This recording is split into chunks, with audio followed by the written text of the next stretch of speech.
বন্ধুরা, তো আজকে আমরা কথা বলবো মহাবিশ্ব নিয়ে।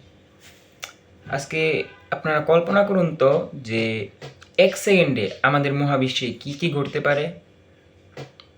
জানি এটা কল্পনায় আসলে মনে হবে যে তেমন কিছু না, কিন্তু আসলে অনেক কিছু ঘটে।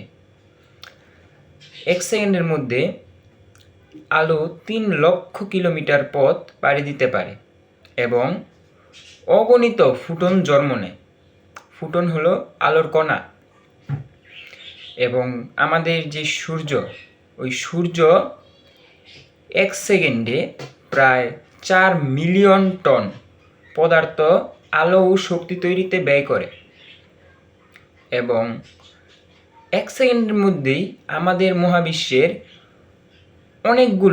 অনেক নক্ষত্র ধ্বংস হয় এবং নতুন তারা জন্ম নেয়।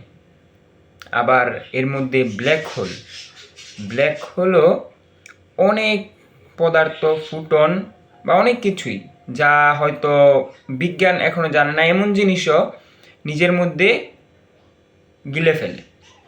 তো 1 সেকেন্ড সময় যে আমরা নিঃশ্বাসটা নিচ্ছি, এই যে আমরা কথা বলছি, এই যে আমরা নিঃশ্বাস নিচ্ছি, এই সময়েই যে মহাবিশ্বে কত কিছু হয়ে যাচ্ছে তা হয়তো আমরা এখন জানি না এবং আমরা চাইলেও জানতে পারবো না। প্রতিটা সেকেন্ড খুবই গুরুত্বপূর্ণ আমাদের মহাবিশ্বের জন্য।